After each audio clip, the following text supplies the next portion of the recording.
अगर आपने मेरा चैनल सब्सक्राइब नहीं किया हुआ तो पहले सब्सक्राइब के बटन पर क्लिक करके मेरा चैनल सब्सक्राइब कर लें और साथ वाले बेल के आइकन पर लाजमी क्लिक कर लें ताकि हर आने वाली वीडियो की अपडेट आपको बर वक्त मिल सके।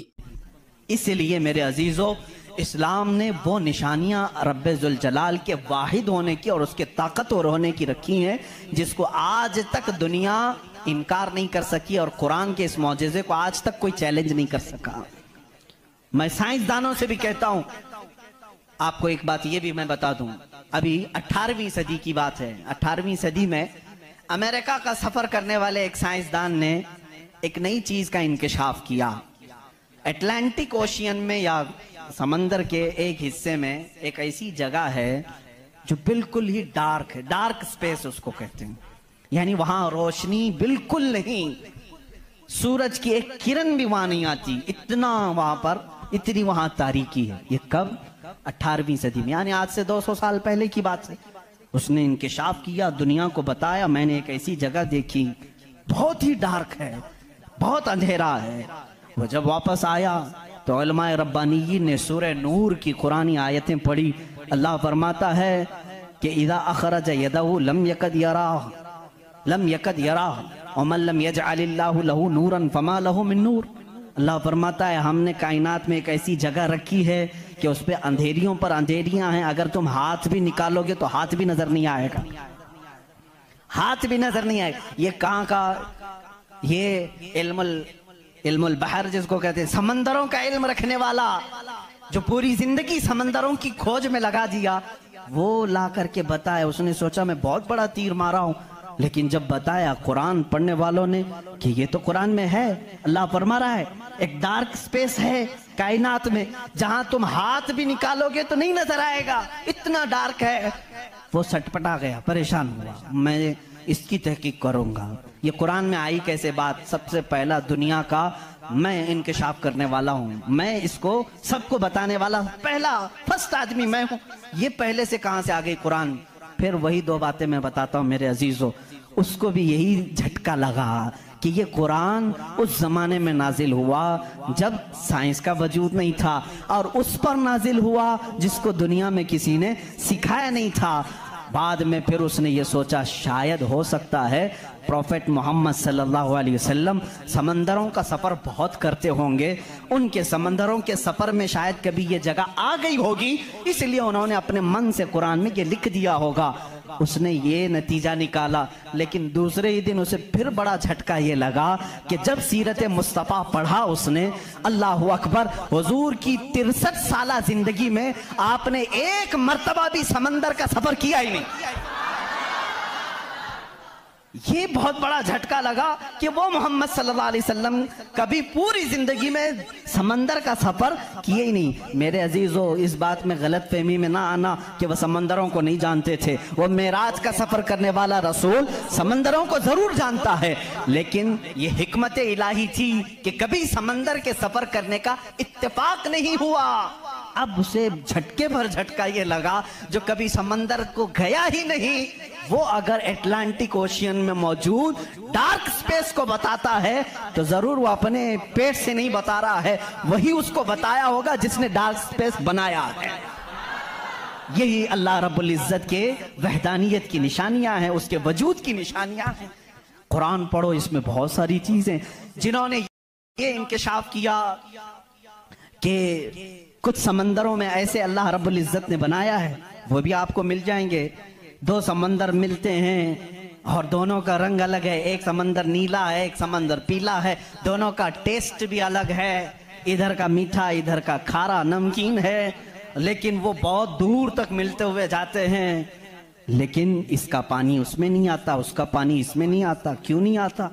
अल्लाह फरमाता मरजल बहरैनी यल्तक़ियान, मरजल बहरैनी यल्तक़ियान बैनहुमा बरज़ख़ुन ला यबग़ियान फबिअय्यि आलाइ रब्बिकुमा तुकज़्ज़िबान। उस रब्बे जुल जलाल ने फरमाया हमने दो समंदरों को बहाया है, देखने वालों को ऐसा लगता है कि ये मिल गए हैं, लेकिन हमने उसमें न दिखने वाली एक ऐसी दीवार बनाई है कि इसका पानी उसमें नहीं मिलता, उसका पानी इसमें नहीं मिलता। ये भी कौन से रसूल की जुबान से अल्लाह ताला बता रहा है लोगों को, जो रसूल कभी समंदर का सफर किया ही नहीं। उस रसूल की जुबान से अल्लाह ने दो समंदरों के मिलने की बात की। साइंसदानों, अब तो तुम्हें मानना ही चाहिए कि कुरान रसूल का अपना बयान किया हुआ कलाम नहीं है, उसी का ये कलाम है जिसने समंदरों को इस तरह पैदा किया। कायनात में बहुत सारी चीजें हैं मेरे अजीजों, कुरान अल्लाह रब्बुल इज्जत का ये कलाम इतनी ही नहीं, ये तो बड़ी बड़ी निशानियां मैंने कहा, अगर इसकी मारिफत, इसकी खोज में लग जाओगे तो जिंदगी तमाम हो जाएगी। मैं तो कहता हूँ अल्लाह ने एक बात ये भी फरमाई है तुम्हारे लिए, वफी अनफुसिकुम अफला तुबसिरून। अल्लाह फरमा रहा है तुम इधर उधर निशानियां ढूंढ रहे हो, हमने तुम्हारी जात में अपनी निशानियां रखी हैं, तुम नहीं देखते? तुम्हारी जात में हमारी निशानियां हैं, तुम नहीं देखते? इतनी निशानियां हैं, इसके लिए आपको कई उलूम पढ़ने की जरूरत है। जाहिर सी बात है, इंसान के एक एक पार्ट पर जो रिसर्च करता है वो अपने वक्त का एक बड़ा डॉक्टर बनता है। खाली सिर्फ दिल पर जिसने रिसर्च किया वो कार्डियोलॉजी है, जो सिर्फ किडनी पर रिसर्च किया वो नेफ्रोलॉजी है, और जो सिर्फ रगों को देखा है वो न्यूरोलॉजी है। पार्ट पार्ट पर इन्होंने पूरी जिंदगियां खत्म की। पूरे इंसान को पढ़ा किसने? आज कौन पढ़ा है? इसीलिए इमाम आजम अबू हनीफा रहमतुल्लाह अलैह ने फरमाया मन आरफा नफ्सहू फक़द आरफा रब्बह, जिसने सिर्फ अपनी जात को पहचान लिया वो अपने रब को पहचान लेगा। तुम्हारे जिस्म में जिस तरह की चीजें अल्लाह ने बनाई, डॉक्टर से जाकर के पूछो कि हमारे जिस्म के अंदर का जो निज़ाम है, एक बार जो नस कट गई 1000 डॉक्टर मिलकर के वो नस नहीं कायम कर पाते। ये रगों का सिलसिला ऐसा है। और फरमाया गया, बल्कि तहकीकात बताती हैं, हमारे जिस्म के अंदर मौजूद ये नसों को, रगों को निकाल करके अगर बिछा दिया जाए कई 1000 किलोमीटर लंबी हो जाएंगी, कई 1000 किलोमीटर लंबी हो जाएंगी। ये नसों का इतना लंबा सफर हो जाएगा। इतना सारा मवाद अल्लाह ने तुम्हारे जिस्म में रखा। और रब ताला ये फरमाता है, मफाहिम में आयात में बयान कर रहा हूं, कभी आपने सोचा हमने जुबान से जो जो चीजें खाई, अल्लाह अकबर। मैं एक बड़े मुहक्किक के हवाले से कहता हूं, रोटी को उन्होंने कहा तुम्हारी रोटी, तुम्हारे खाने अल्लाह की निशानियां हैं। मैंने पूछा रोटी भी निशानी है अल्लाह की? कहा हाँ। तुम एक रोटी को कहाँ कहाँ से हासिल करते हो? अनाज खेत से लिया, फसल जब आई उसको कुटाया, पिसाया, आटा बनाया, फिर घर में लाया, गूंदने के लिए दिया, आटा गूंदा गया, रोटियां बेली गई, तवे पर रखी गई, बन गई। कितनी मंजिलों से गुजरी, खेत से आई, पिसाई में गई, गुंदाई में गई, पकाई में गई, अब उसके बाद रेडी होकर तुम्हारे बर्तन में आई। इसके बाद तुमने क्या किया? अब तक सब तुम्हारा इख्तियार चल रहा है, तुम अपनी मर्जी से कर रहे हो। गेहूं का लाना है, जौ का लाना है, जवार का लाना है, किसका लाना है, तुम्हारी मर्जी। आटे से कितना गूंदना है, नरम गूंदना है, मोटा गूंदना है, तुम्हारी मर्जी। रोटी मोटी पकानी है, पतली पकानी है, तुम्हारी मर्जी। रोटी पक जाने के बाद 4 टुकड़े करने, 5 टुकड़े, 2 टुकड़े, तुम्हारी मर्जी, सब तुम्हारी मर्जी है।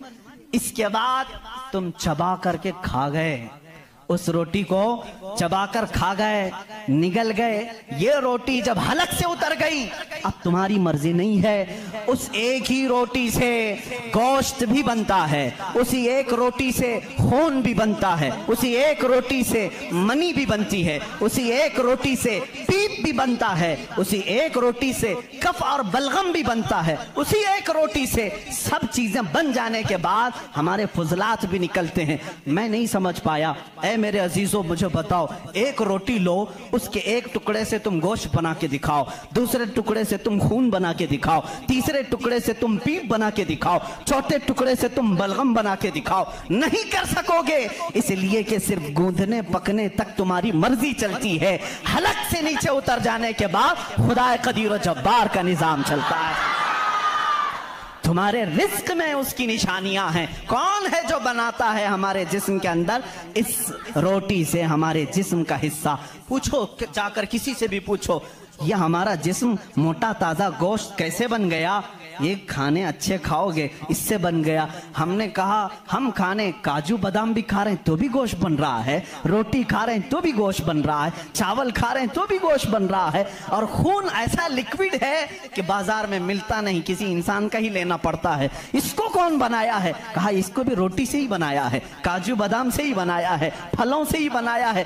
हम पूरे दुनिया की ग़िज़ाएं लाकर चक्की में पीस करके भी खून का एक कतरा नहीं पैदा कर सके, लेकिन वो रब्बे ज़ुल जलाल हमारे लुक़मे के नीचे जाते ही निज़ाम को शुरू फरमा दिया है। कैसा वो निज़ाम है, कैसा वो निज़ाम है ऐ मेरे अजीज़ों। इसीलिए मेरा मौला फरमाता है फी अनफुसिकुम अफला तुबसिरून, तुम्हारी ज़ात में मेरी निशानियां हैं, क्यों तुम नहीं देखते, क्यों तुम नहीं देखते?